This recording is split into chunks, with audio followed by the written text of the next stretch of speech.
Bismillahirrahmanirrahim. Assalamualaikum warahmatullahi wabarakatuh.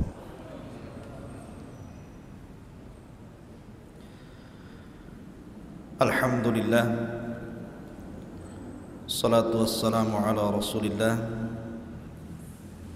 wa ala alihi wa sahbihi wa mawalah, wa la hawla wa la quwata illa billahi wa ba'du. Alhamdulillah, di malam hari ini kita masih bisa dipertemukan Allah Subhanahu wa ta'ala di Masjid Muhajirin. Tentu sebuah majlis yang dibacakan padanya Al-Quran dan hadis-hadis Nabi sallallahu alaihi wasallam adalah seindah-indahnya majlis. Karena Nabi sallallahu alaihi wasallam yang bersabda, "Idza marartum birriyadil jannati fartau." Apabila kalian melintasi satu dari taman-taman sorga, singgahlah di situ. Rasul ditanya oleh sahabat, apa yang dimaksud taman-taman sorga itu wahai Rasul? Maka Nabi SAW bersabda, hilaqud dzikri, orang yang berhalakoh-halakoh di dalam rangka mengingat Allah Subhanahu wa ta'ala. Kemudian salawat dan salam kita haturkan kepada Rasul kita baginda Muhammad sallallahu alaihi wa ala alihi wasallam. Ma'asyiral muslimin yang dimuliakan Allah Subhanahu wa ta'ala, malam ini kita akan membahas satu nabi yang Allah Subhanahu wa ta'ala utus. Satu-satunya nabi yang oleh Allah Subhanahu wa ta'ala diperintahkan Rasul menceritakannya. Bahkan seluruh manusia sampai hari ini, bahkan sampai kiamat dibangkitkan, ketika bicara tentang nasab sampai kepada Adam alaihi salatu wassalam, maka pasti nasabnya harus melewati nabi ini. Semua manusia, laki-lakinya atau perempuannya, maka nasab kepada Adam itu harus melewati nabi ini semuanya. Dan nabi ini pula yang dijelaskan Allah Subhanahu wa ta'ala tentang metode berdakwah yang berliku-liku. Tidak ada satupun nabi yang dijelaskan dalam Al-Quran dengan metode dakwah yang bermacam-macam kepada kaumnya, tetapi kaumnya pun tidak ada yang beriman kecuali sedikit. Bahkan nabi ini pula yang diceritakan dalam Al-Quran satu-satunya disebutkan dengan anaknya yang kafir. Ya, di sana ada penyebutan Ibrahim dengan Ismail, akan tetapi kedua-duanya nabi. Sementara nabi ini bapaknya seorang nabi tapi anaknya kafir, disebutkan dalam Al-Quran. Bahkan nabi ini pula yang kemudian pertama kali memberantas kesyirikan yang ada di alam semesta. Siapa nabi yang kita akan bahas? Nabi Nuh alaihi salatu wassalam. Nuh alaihi salatu wassalam di dalam Al-Quranul Karim panjang lebar Allah jelaskan. Bahkan ada satu surat khusus menjelaskan tentang dakwahnya, namanya Suratul Nuh. Bahkan juga dalam Suratul Hud dan surah-surah yang lainnya cukup lengkap. Artinya bahwa Nabi ini betul-betul harus kita kenali siapa untuk diambil pelajaran dan ibrahnya. Baik Nuh alaihi salatu wassalam, ada yang mengatakan namanya adalah Abdul Ghaffar. Nuh itu kunyah, karena Nuh itu diambil dari Nauh, artinya orang yang banyak menangis, sedih karena melihat kaumnya yang didakwahi tidak kunjung beriman, maka dia sepanjang malam menangis, maka disebut Nuh alaihi salatu wassalam. Adapun nasabnya, Nuh adalah Nuh ibnu Lamik, ibnu Mutawaslikh, ibnu Khanuh, dan Khanuh adalah Idris. Artinya Idris adalah kakeknya Nuh alaihi salatu wassalam. Ibn Yarid, Ibn Mahlail, Ibn Qainan, Ibn Anush, Ibn Shith, Ibn Adam alaihi salatu wassalam, Abul Basharil Ula. Itulah nasabnya Nuh alaihi salatu wassalam. Dan di mukadimah saya sudah katakan bahwa seluruh manusia sepeninggal Nuh di zaman orang-orang sebelum Nuh dan juga di zaman Nuh alaihi salatu wassalam yang terkena azab, ketika itu tidak tersisa dalam perahu kecuali Nuh dan beberapa orang anak serta cucu dan menantu-menantunya saja. Sehingga manusia setelah peristiwa itu nasabnya kembali kepada Nuh alaihi salatu wassalam. Makanya Nuh disebut Abul Basharits Tsani, bapak manusia yang kedua, karena nasab kita semua sampai kepada Nuh. Antum juga Habib tetapi keturunan Nuh, walaupun pesek. Ma'asyiral muslimin yang dimuliakan Allah Subhanahu wa taala. Dan itu dijelaskan dalam surat As-Saffat ayat 77. Allah mengatakan wa ja'alna dzurriyyatahu humul baqin, dan kami jadikan anak keturunan manusia itu semua turunan Nuh, dan itu yang tersisa sampai hari ini, bahkan sampai kiamat dibangkitkan.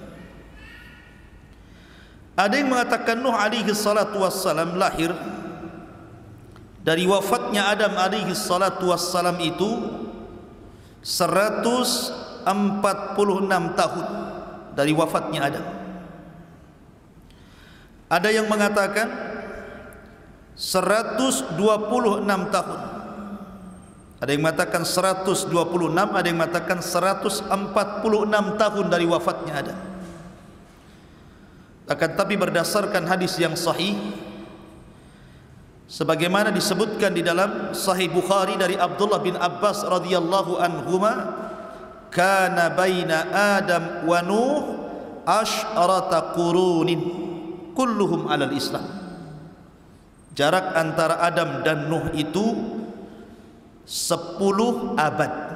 Satu abad itu 100 tahun, artinya 1000 tahun. Dari wafatnya Adam sampai lahirnya Nuh itu 1000 tahun, dan semua di atas tauhid, tidak ada yang menyekutukan Allah Subhanahu wa taala. Ma'asyiral muslimin yang dimuliakan Allah Subhanahu wa taala.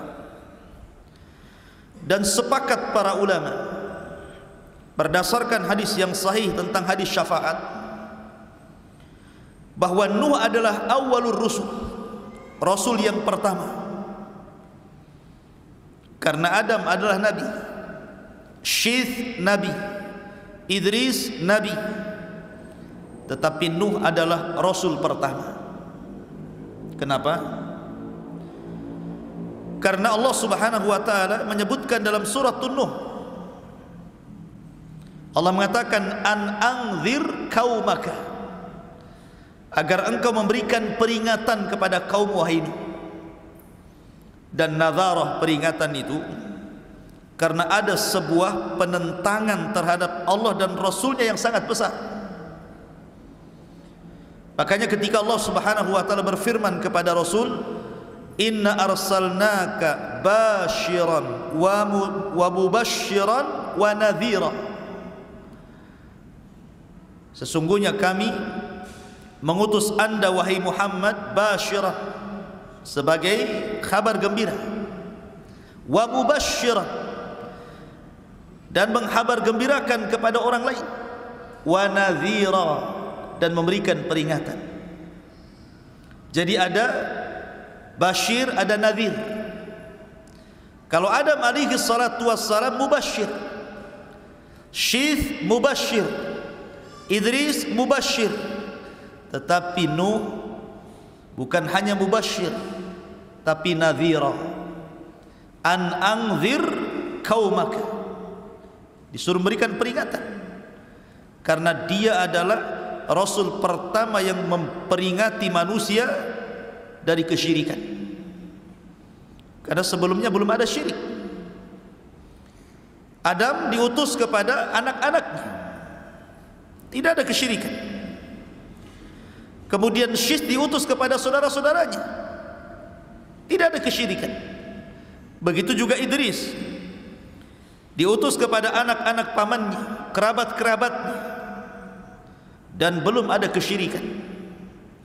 Baru di zaman Nuh alaihi salatu wassalam, satu-satunya nabi yang diutus Allah untuk menyampaikan kalimat la ilaha illallah.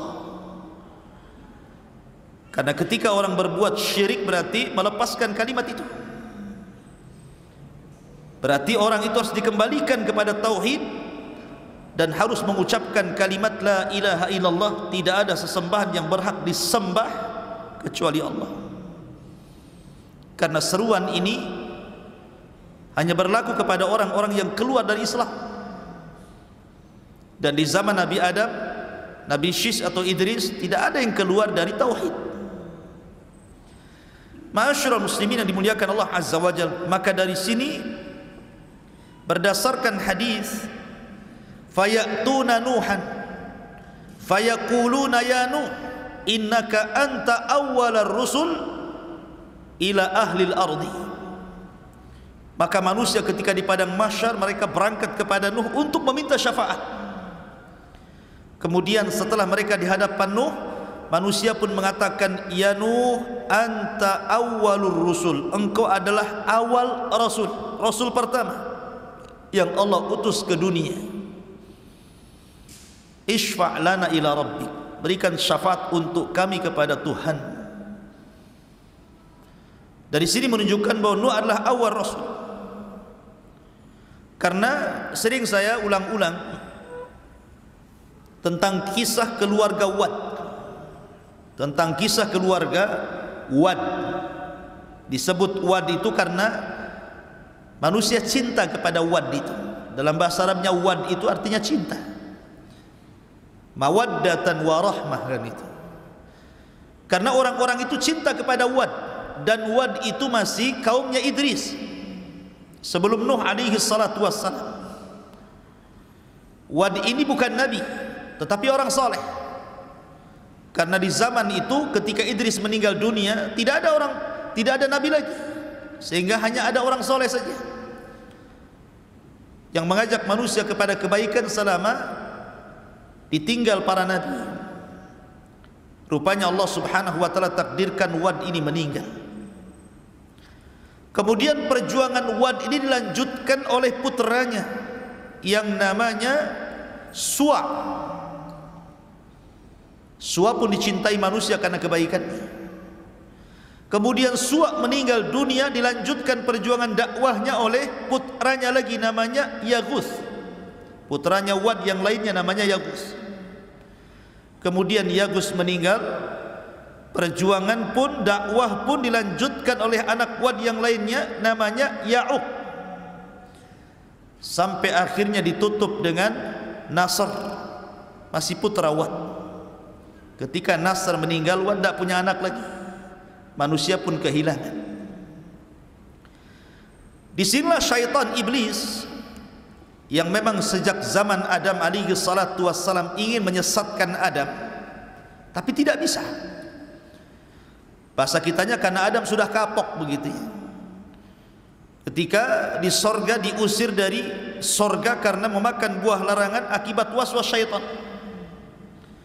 Maka ketika Adam diturunkan ke bumi, syaitan berusaha menggoda Adam. Adam tidak mau. Sudah cukup satu kali bermaksiat kepada Allah, sehingga dia berdoa kepada Allah Subhanahu wa taala, Rabbana zalamna anfusana wa illam taghfir lana wa tarhamna lanakunanna minal khasirin. Fataba alaihi innahu huwat tawwabur rahim. Allah pun menerima taubatnya. Sejak itu Adam tidak mau lagi bermaksiat kepada Allah, sehingga iblis tidak bisa mengkacau Adam, sehingga dia menunggu keturunannya. Lah ketika ada kesempatan untuk menyesatkan manusia dari jalan Allah, mengantarkan manusia kepada kesyirikan, di masa ketika meninggal keluarga Wad semuanya ini, baru kemudian syaitan berbentuk manusia saleh mendatangi kaumnya Wad ini dan mengatakan, tidakkah kalian rindu dengan Wad dan keluarganya? Maka manusia mengatakan tentu. Kemudian iblis yang menyamar sebagai orang saleh mengatakan, kenapa pula kalian tidak membuat patung? Patung keluarga Wad, sehingga kalau kalian melihat patung itu kalian akan dinostalgiakan. Bagaimana dulu Wad ahli salat, ahli zikir, ahli ibadah, ahli taat, sehingga kalian akan terangsang untuk melakukan itu. Akhirnya dibuatlah patung Wad, Suwa, Yaghus, Ya'uq, Nasr, ditempatkan di sebuah tempat khusus di ketinggian, sehingga kalau mereka lewat melihat patung-patung itu terangsang untuk beribadah, tapi tidak ada kesyirikan. Kemudian generasi pertama pembuat patung meninggal, datang generasi kedua. Syaitan datang lagi dan mengatakan, jauh-jauh kalian ziarah dari rumah kalian ke sini hanya untuk melihat Wad, patung-patung Wad. Kenapa kalian tidak memproduksi saja banyak-banyak? Letakkan patung itu di rumah-rumah kalian, tidak perlu lagi kalian datang kemari. Subhanallah, dia khutuwatis syaitan namanya. Setan itu kalau menyesatkan orang selangkah-selangkah, akhirnya diproduksi banyak-banyak, diletakkan di rumah-rumah orang itu. Generasi kedua meninggal, datang generasi ketiga, tidak tahu apa-apa maksudnya apa itu. Iblis datang lagi berbentuk orang saleh dan mengatakan, aku loh hidup di zaman bapak kalian, di zaman kakek kalian, di zaman orang yang membuat patung-patung ini. Tujuan mereka satu, mereka itu menyembah patung-patung itu dalam rangka mendekatkan diri kepada Allah. Dari sinilah terjadi kesyirikan pertama. Mulailah manusia menyembah Wad, patungnya Wad, patungnya Suwa, patungnya Yaghus, Ya'uq dan Nasr, sampai generasi berikutnya maka patung-patung itu dirubah menjadi patung-patung binatang. Ada yang mengatakan Wad itu patung manusia, Suwa itu patung kuda, kemudian Yaghus itu patung berbentuk harimau, kemudian Ya'uq dan Nasr itu berbentuk burung gitu ya. Jadilah kemudian disembah di mana-mana. Lihat bagaimana cerdasnya syaitan untuk menyesatkan manusia dari tauhid menuju syirik. Makanya Allah mengatakan, kana nasu ummatan wahidah fakhtalafu faba'atsallahu an-nabiyyin. Dulu umat ini bersatu di atas tauhid. Sejak zaman Adam, Syith, Idris, semua bersatu di atas tauhid. Fakhtalafu, mulailah mereka bercerai-berai, mulailah mereka menyembah patung. Maka Allah utus ketika itu faba'atsallahu an-nabiyyin. Siapa nabi yang Allah utus? Nuh alaihi salatu wassalam. Maka dialah rasul yang pertama memberantas kesyirikan. Ma'asyiral muslimin yang dimuliakan Allah Subhanahu wa taala, kapan Nuh diutus menjadi rasul? Kalau Nabi SAW diutus di usia 40 tahun. Ada yang mengatakan bahwa Nuh diutus ketika usianya 50 sanatan, 50 tahun. Ada yang mengatakan 350 sana, 350 tahun usianya baru diutus menjadi rasul. Ada yang mengatakan 480 sanatan, ketika usia beliau 480 tahun. Dan ini yang dikuatkan banyak ulama. 480 tahun Nuh diutus menjadi rasul. Ya, karena usia dakwahnya saja 950 tahun. Berarti usianya di atas 1000. Kalau 950 tahun ditambah 480 tahun kemudian meninggal, berarti kurang lebih usianya 1400. Ada yang mengatakan 1500, ada yang mengatakan 1870 tahun gitu ya. Karena umat dulu itu selain usianya panjang-panjang, postur tubuhnya pun tinggi-tinggi. Makanya Adam alaihi salatu wassalam ketika Allah ciptakan berapa tingginya? 60 hasta. Satu hasta itu setengah meter. Kalau 2 hasta 1 meter. Kalau 60 hasta berarti 30 meter. Berapa nih tingginya masjid ini? Mungkin kalau Adam tidak bisa masuk masjid ini, pintunya kecil ya. Makanya kalau kita melihat peninggalan kaum Ad, kaum Samud yang sekarang masih ada itu, bangunan-bangunannya itu, pintunya itu tinggi-tinggi itu. Ada yang 10 meter, ada yang 20 meter itu. Menunjukkan bahwa orang dulu itu fisiknya pun tinggi-tinggi, badannya besar-besar, otomatis juga usianya panjang-panjang lah. Tetapi makin kesini makin posturnya makin kecil, makin kecil, makin kecil, ya usianya pun dikurangi sampai Rasul mengatakan a'maru ummati baina sittina wa sab'in. Usia umatku berkisar 60 sampai 70 tahun saja, sedikit yang melewati itu ya. Ma'asyiral muslimin yang dimuliakan Allah Subhanahu wa taala. Adapun keluarganya, Nuh alaihi salatu wassalam itu memiliki 4 putra. Pertama namanya Syam, kemudian yang kedua namanya Ham, kemudian yang ketiga namanya Yafis. Syam, Ham, Yafis ini semua mengikuti dakwah ayahnya, masuk Islam. Hanya satu yang Allah Subhanahu wa ta'ala takdirkan tidak ikut ayahnya, tapi ikut agama kaumnya, namanya Kan'an. Dia tidak ikut bapaknya. Kenapa? Karena pengaruh buruk ibunya. Makanya penting mencari pasangan itu yang baik. Karena kalau antum memiliki istri yang buruk akan mempengaruhi kepada keburukan anak antum. Lihat kepada istri Nuh alaihi salatu wassalam, satu-satunya, bahkan satu di antara 2 istri Nabi yang dijadikan percontohan kepada orang-orang kafir. Wa daraballahu mathala lilladzina kafaru imra'atah. Dan Allah jadikan permisalan terhadap orang-orang kafir 2 perempuan.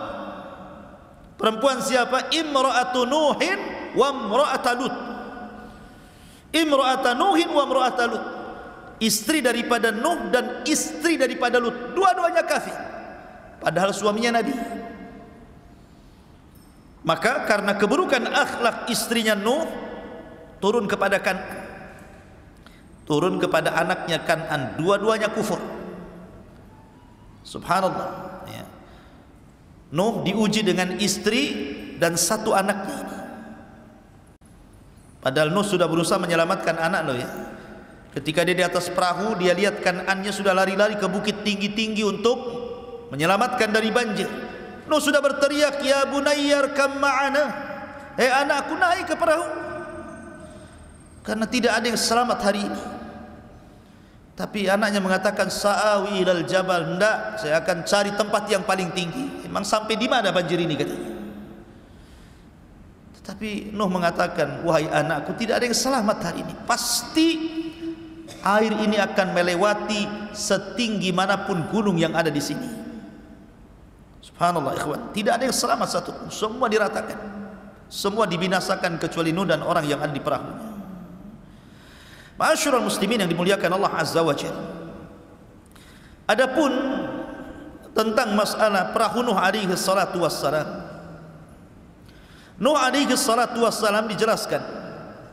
Jadi ketika pada tanggal 10 dari bulan Rajab, berarti bulan Rajab kemarin, sekarang sudah masuk Sya'ban ya. Jadi Nuh alaihi salatu wassalam naik ke atas perahu, maka mereka pun kemudian berada di atas perahu itu. Ada yang mengatakan mi'ah wa khamsina yauman, 150 hari. Jadi Nuh berada di atas perahu itu 150 hari, diombang-ambing ombak sana sini gitu ya. Sampai akhirnya kapal itu bersandar di Bukit Judi Irak selama 1 bulan. Ketika bersandar itulah kemudian Nuh mengutus beberapa burung. Datang burung kemudian memakan daun zaitun. Oh, berarti sudah surut. Kemudian diutus burung lagi, rupanya tapaknya ada tanahnya. Oh, berarti sudah sampai ke bumi surutnya. Setelah 1 bulan di atas perahu itu baru kemudian turun. Maka dari situlah kemudian kehidupan manusia dimulai setelah Allah hancurkan semuanya sejak zaman Adam alaihi salatu wassalam. Akhirnya kemudian Nuh alaihi salatu wassalam selama itu pas di bulan Muharram, ada yang mengatakan tanggal 10, kemudian Allah selamatkan dari banjir bandang yang sangat besar. Taib, ma'asyiral muslimin yang dimuliakan Allah Azza wa Jalla, saya tertarik menceritakan Nuh ini dari sisi dakwahnya saja. Jadi malam ini kita akan banyak bercerita tentang sisi dakwah Nuh alaihi salatu wassalam yang menarik. Karena Nuh ini menggunakan metode dakwah itu luar biasa. Luar biasa. Berbagai macam metode dilakukan Nuh, akan tapi memang hidayah milik Allah. Dan saya ambil dari satu surat full, surat Nuh alaihi salatu wassalam. Kita baca ayat per ayat dan kita terangkan sekedarnya. Allah Subhanahu wa taala berfirman di dalam Al-Qur'anul Karim, "Inna arsalna Nuhan ila qaumi." Sesungguhnya kami utus Nuh kepada kaumnya. Maknanya begini, antum kalau hendak berdakwah di sebuah daerah, kalau yang menjadi seorang dai, seorang ustadz atau penyuruh kebaikan itu adalah putra daerah, tentu akan mudah berdakwah. Mendakwahinya itu akan mudah, pengaruhnya akan banyak. Berbeda kalau seandainya saya bukan putra daerah, diutus kepada daerah tertentu, ya ada yang berhasil, ada yang tidak. Begitulah para nabi. Kalau nabi diutus itu biasanya diambil dari kaum yang akan didakwahinya. Makanya Allah Subhanahu wa taala mengatakan, wa ila adin akhahum Hud, dan kepada kaum Ad saudara mereka diutus Hud. Wa ila Tsamud akhahum Saleh, dan kepada kaum Tsamud saudara mereka Saleh diutus. Wa ila Madyan akhahum Syuaib, kepada Madyan saudara mereka diutus Syuaib. Artinya bahwa setiap nabi dan rasul itu dibangkitkan dari kaumnya. Supaya apa? Supaya mudah diterima. Karena mereka mengetahui kepribadian nabi itu sejak kecil, remaja, dewasa, sampai diangkat jadi nabi. Mereka mengetahui akhlaknya, tutur katanya, muamalahnya, sehingga ketika mereka mengetahui dari kecil sampai besar dan Allah siapkan semuanya, mereka tidak bisa mencela. Seperti Rasul umpamanya, sedari kecil sudah dikatakan Sadiqul Amin, orangnya jujur lagi amanah. Tidak bisa mencela Nabi dari segi akhlak, mereka hanya bisa mencela dari segi ajaran saja. Maka Nuh diutus dari kaumnya sendiri. Makanya Allah mengatakan, inna arsalna Nuhan ila qaumi an anzir qaumaka min qabli an ya'tiyahum adzabun alim. Agar engkau wahai Nuh memberikan peringatan kepada kaum sebelum datang kepada mereka azab yang pedih. Menunjukkan bahwa azab itu tidak mungkin turun kecuali setelah datangnya peringatan.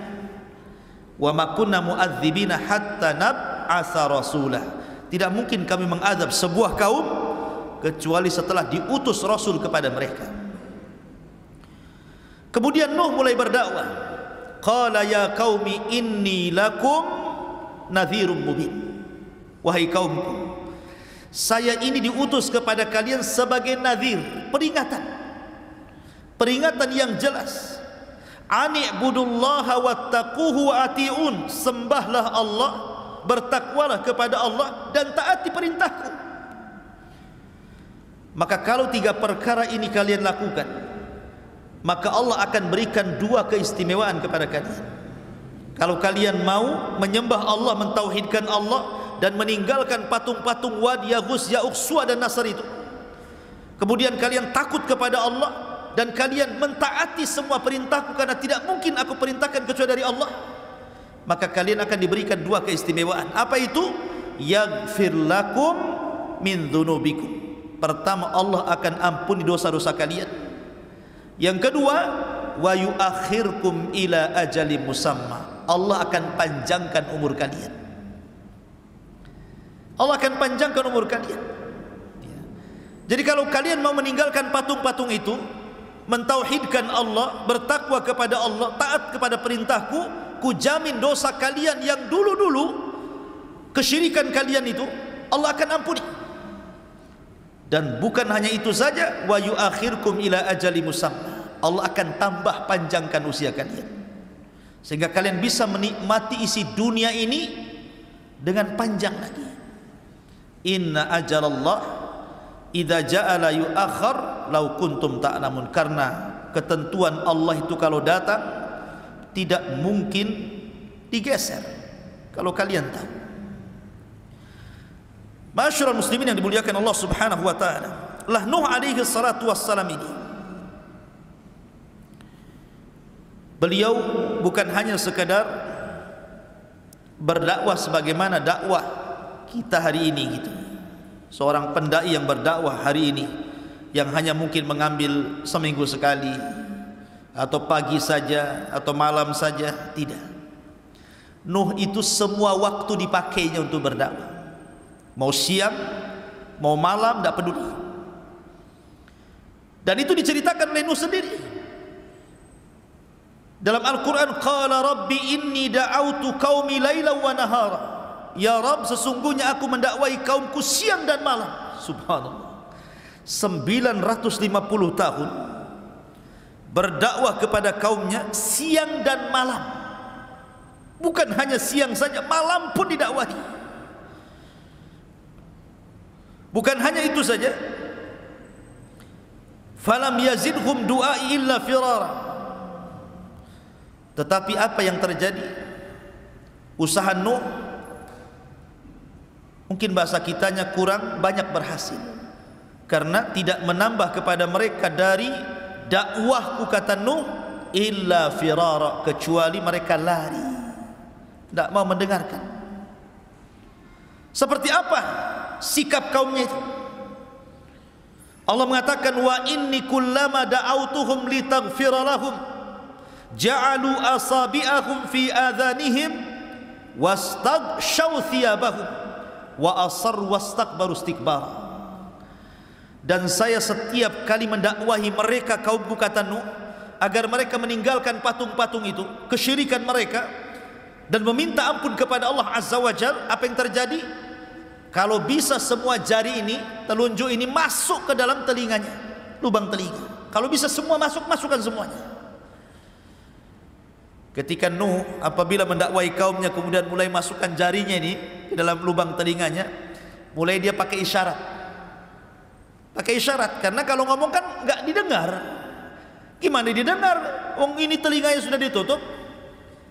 Terpaksa pakai isyarat. Kayak orang bisu gitu ya, pakai isyarat gitu. Mungkin satu-satu gitu. Gitu ya. Lah setiap kemudian Nuh, bayangkan, mulai dari bicara, setelah itu mereka menutup kuping, maka Nuh pakai isyarat. Ketika Nuh merubah dakwahnya dari bicara ke isyarat, akhirnya wastaghshaw thiyabahum, mereka pun tidak mau melihat isyarat telunjuk-telunjuk Nuh, diambilnya baju, ditutup wajahnya. Anda bisa bayangkan. Cukup wa asarru. Kalau Nuh bicara, mereka pun bicara. Coba bayangkan, saya sedang berdakwah kepada antum seperti ini, ataupun ngobrol semuanya. Siapa yang tahan duat seperti ini? Atau ketika saya berbicara, tiba-tiba antum ambil handset, handphone diletakkan pula di telinga antum. Atau kemudian mengambil pakaian, ditutupnya wajah antum gitu kan. Siapa yang sabar seorang ustaz, seorang dai menghadapi kaum yang seperti ini coba? Enggak ada. Saya jamin semua ustaz kalau dihadapkan dengan kaum seperti ini pasti resign jadi ustaz. Saya berhenti saja jadi ustaz. Ya. Karena sudah melampau kan gitu. Bicara ditutup telinga, pakai isyarat ditutup wajah. Mulai dilantangkan bicaranya, mereka malah teriak-teriak. Wastakbaru istikbara, makin congkak sombong, menolak kebaikan. Summa inni da'autuhum jihara, summa inni a'lantu lahum wa asrartu lahum israra. Oh, boleh jadi mungkin ada di antara kaum Nuh itu ada yang ingin masuk ke dalam Nuh tetapi takut. Kan ada tuh umpamanya seperti di zaman Nabi kan ada dakwah namanya dakwah sirriyah, ada dakwah jahriyah kan. Ada dakwah sirriyah, door to door bahasa kitanya. Dari pintu ke pintu, tidak ramai di depan manusia. Ada dakwah jahriyah, terang-terangan. Tapi ada kemudian sahabat Rasul yang ingin masuk Islam tapi takut menyembunyikan keislamannya. Makanya ketika permulaan Islam datang Abi Dzar Al-Ghifari, Jundub ibn Junadah ingin masuk Islam. Kemudian setelah masuk Islam kata Rasul, "Uktum Islamak," sembunyikan keislaman. Jadi ada beberapa sahabat yang menyembunyikan keislaman. Maka boleh jadi mungkin kalau saya terang-terangan kata Nuh, ada yang ingin masuk kepada dakwahku, takut mereka. Maka Nuh pakai metode dengan cara apa? Door to door. Makanya kemudian Allah mengatakan, "Summa inni da'autuhum jihara." Kemudian aku berdakwah terang-terangan. "Summa inni a'lantu lahum," dan aku tampakkan dakwahku kepada mereka. "Wa asrartu lahum israra," dan aku juga terkadang menyembunyikan dakwah kepada mereka.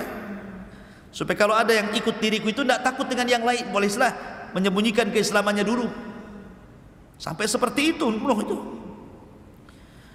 Ma'asyiral muslimin yang dimuliakan Allah Azza wa Jalla. Kemudian Nuh alaihi salatu wassalam mengatakan, "Faqultu astaghfiru rabbakum innahu kana ghaffara." Lihat metode dakwah Nuh alaihi salatu wassalam. Siang malam enggak kenal lelah. Kemudian jihar, israr, terang-terangan, sembunyi-sembunyi. Kemudian dengan thariqah targhib.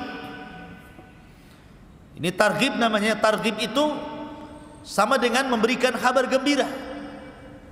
Jadi Nuh alaihi salatu wassalam pertama tidak menakut-nakuti dulu dia. Jadi metodenya memberikan kabar gembira. Apa kata Nuh? "Istaghfiru rabbakum innahu kana ghaffara."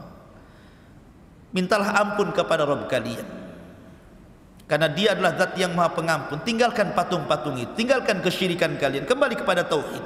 Kalau kalian kembali kepada tauhid, tadi sudah diberi dua keistimewaan, diampuni dosa kalian, dipanjangkan usianya. Ada lagi kata Nuh, kalau kalian mentauhidkan Allah, meminta ampun kepada Allah, yursilis sama alaikum midrara wa yumdidkum bi amwalin wa banin wa yaj'al lakum jannatin wa yaj'al lakum anhara. Allah akan hujani kepada kalian. Kalian tidak mungkin paceklik, tidak mungkin kekeringan. Akan ada hujan yang membasahi tanah-tanah kalian untuk minum dan untuk ternak dan untuk berkebun kalian. Cukup tidak, wa yumdidkum bi amwal, dan Allah akan perbanyak harta kalian, wa banin, dan keturunan kalian.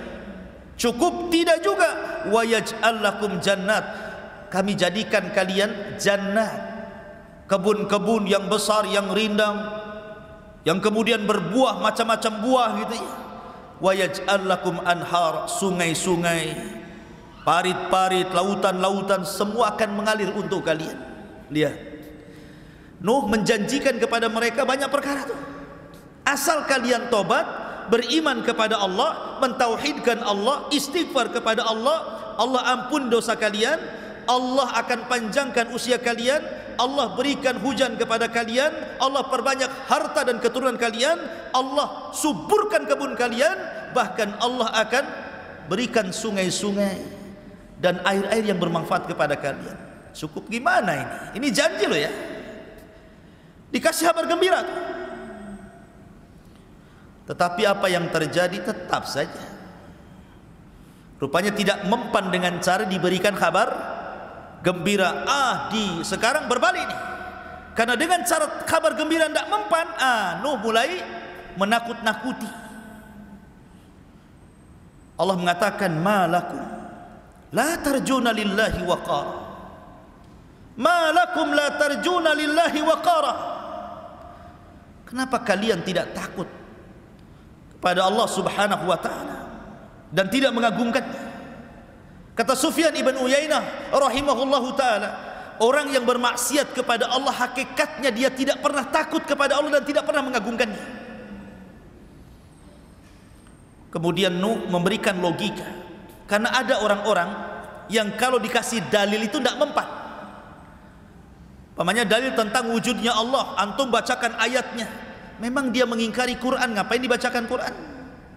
Dibacakan hadis Nabi SAW ditentangnya, memang dia mengingkari kerasulan Nabi SAW, buat apa dibacakan hadis?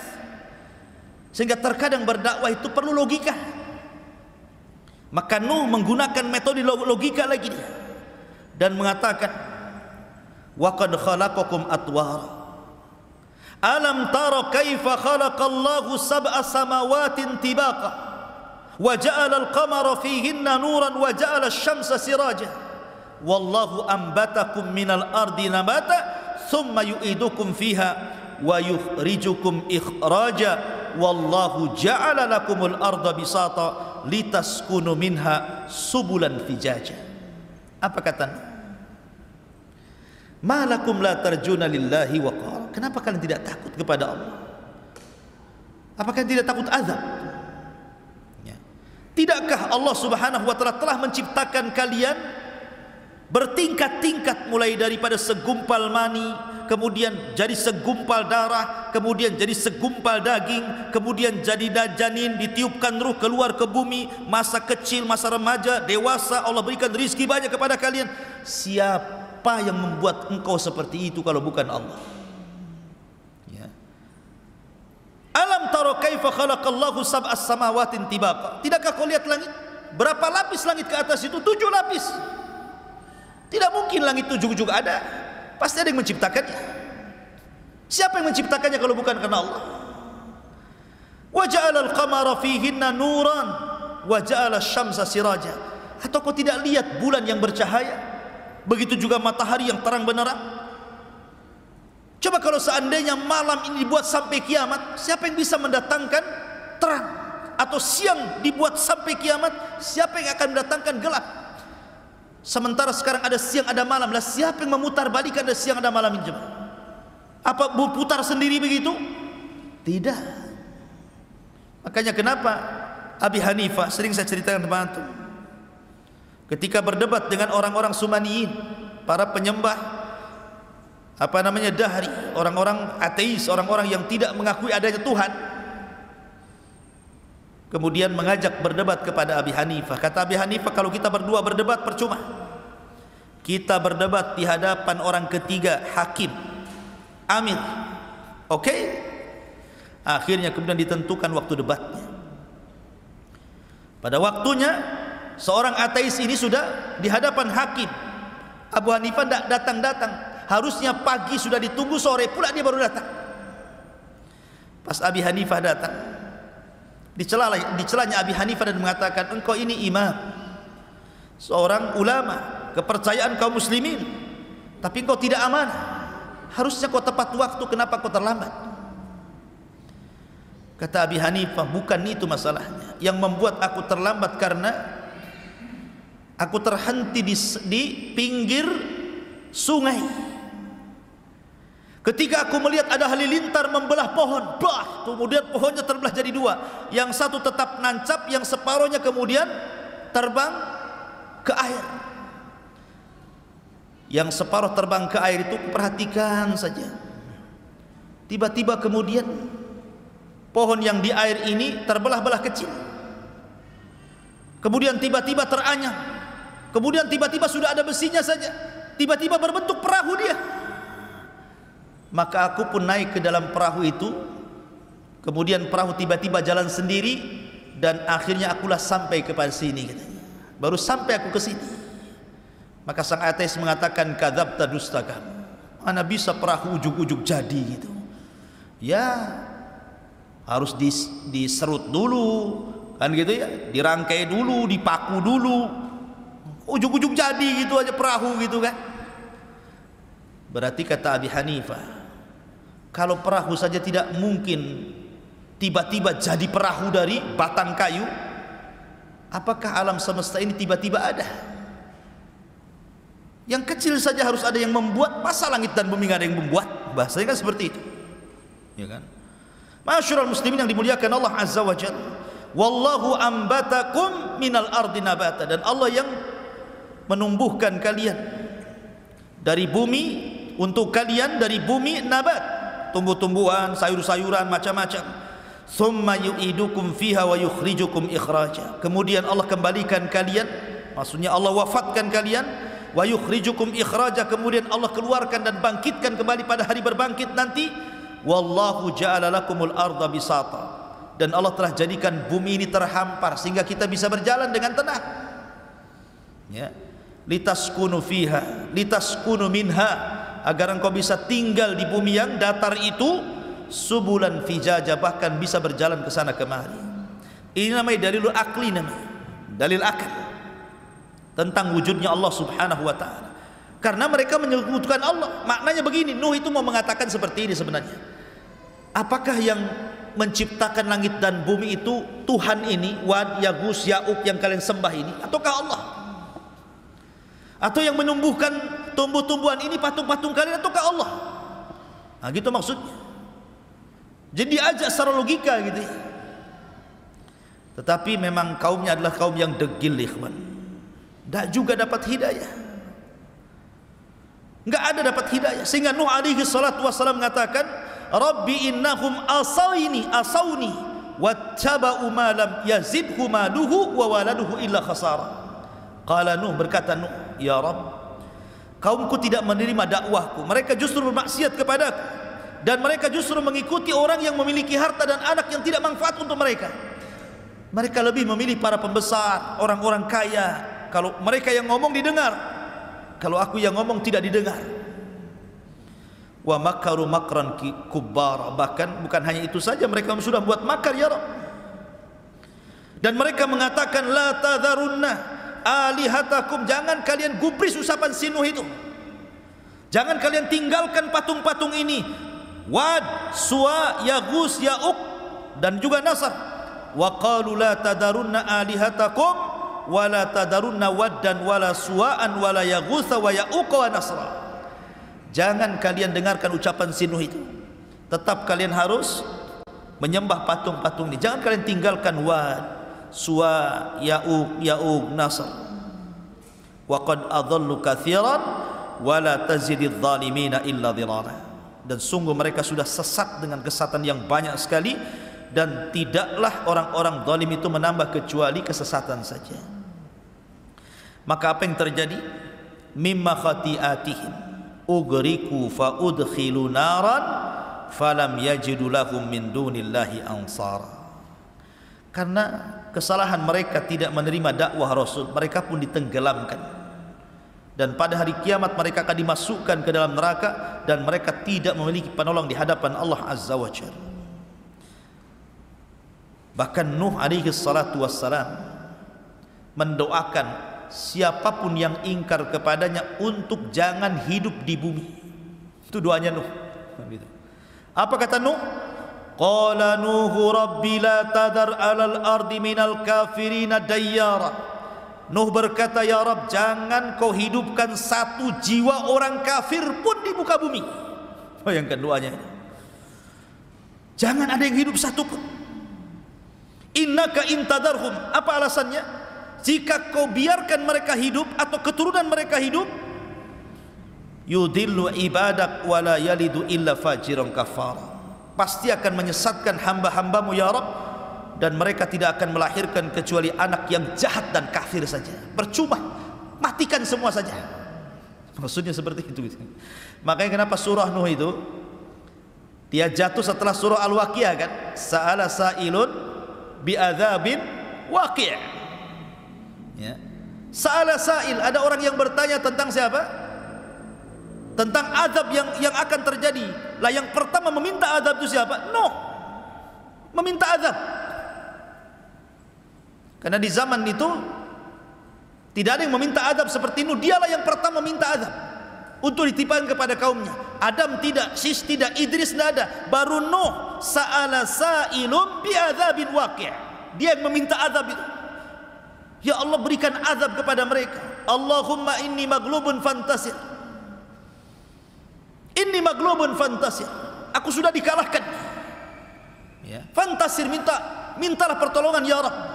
Maka Allah Subhanahu wa taala mengatakan fa fatahna alaihi abwabas sama wa fajjarnal arda uyuna faltaqal ma ala amrin qad qudir. Maka kami belah langit, dihujani hujan yang deras, kami belah bumi, datang air dari bawah, bersatulah air langit dan bumi, kemudian menjadi banjir bandang dicampur dengan tufan, akhirnya melantakkan seluruh kaum Nuh alaihi salatu wassalam. Dari situ Nuh berdoa, Rabbighfirli wali walidayya waliman dakhala baitiya mu'minan walil mu'minina wal mu'minat wala tajididz zalimina illa tabara. Ya Rabb, ampuni aku, ampunilah kedua orang tuaku, dan ampunilah orang-orang yang masuk ke rumahku, baik dia mukmin laki-laki atau perempuan, dan jangan kau tambah bagi orang-orang zalim kecuali kehancuran ya Rabb. Nuh, lihat bagaimana Nuh alaihi salatu wassalam, begitu hebat dakwahnya, tapi juga dengan berbagai macam metode kan, siang, malam, terang-terangan, sembunyi-sembunyi, dengan cara tafsir memberikan kabar gembira, menakut-nakuti, tetap saja kaumnya seperti itu. Makanya kemudian Allah Subhanahu wa taala mengabadikan kisah Nuh di banyak ayat dalam Al-Qur'an. Bagaimana dakwahnya Nuh alaihi salatu wassalam. Ma'asyiral muslimin yang dimuliakan Allah Azza wa Jalla, pelajaran besar dari kisah Nuh alaihi salatu wassalam adalah bahwa hidayah itu milik Allah, bukan milik siapapun. Nabi Ibrahim alaihi salatu wassalam diuji dengan ayahnya Azar.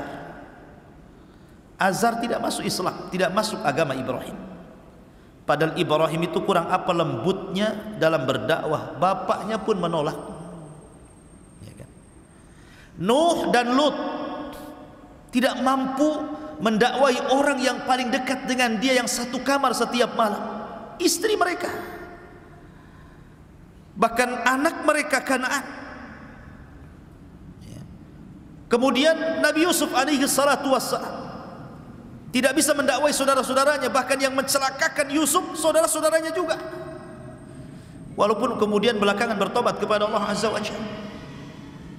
Termasuk Rasul sallallahu alaihi wasallam, dari paman-pamannya yang paling mencintai Rasul siapa? Abu Talib, pun tidak bisa memberikan hidayah kepada Abu Talib. Kalau Abu Lahab ya sudahlah, memang paman yang memusuhi dia.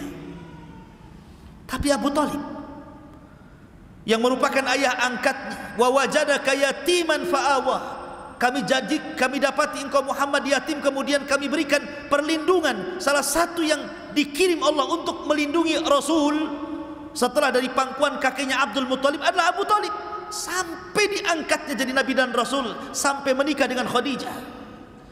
Tahu akhlaknya Rasul Abu Talib itu. Makanya Abu Talib sangat cinta dengan Rasul. Tapi juga percuma juga kecintaan Abu Talib kepada Rasul, karena dia tidak masuk Islam. Ya. Rasul dihadapkan dengan Abu Talib, saling mencintai. Rasul mencintai Abu Talib, Abu Talib mencintai Rasul. Tapi tidak menjadikan Abu Talib selamat dari neraka kan? Menunjukkan bahwa hidayah itu milik Allah. Tetapi walaupun hidayah milik Allah, ada tugas bagi kita semua, sampaikan hidayah Allah lewat hidayah kita, hidayatul irsyad. Jadi tugas kita ini menyampaikan hidayah Allah kepada mereka. Soal mereka sadar, mereka tidak sadar, itu urusan Allah. Taufik itu milik Allah Azza wa Jalla. Tapi jangan berhenti dari dakwah. Karena terkadang orang itu diuji dari orang dekat. Diuji ibunya tidak mau sholat, diuji saudaranya tidak mau akur, diuji oleh istrinya nggak mau ibadah, diuji oleh suaminya, macam-macam orang itu ujian itu kan. Dan paling berat memang dari dalam. Makanya Nabi SAW diperintahkan Allah, wa anzir ashiratakal aqrabin, mulailah dari orang-orang dekat engkau wahai Muhammad. Ku anfusakum wa ahlikum nar, jagalah diri kalian dan keluarga kalian dari api neraka. Wallahu alam. Ini diantara kisah dakwah, liku-liku dakwah Nuh dalam memberantas kesyirikan dan mengajak manusia ke dalam tauhid. Sudah jam 9. Baik, kita buat tanya jawab sebentar. Kalau ada yang bertanya, silakan.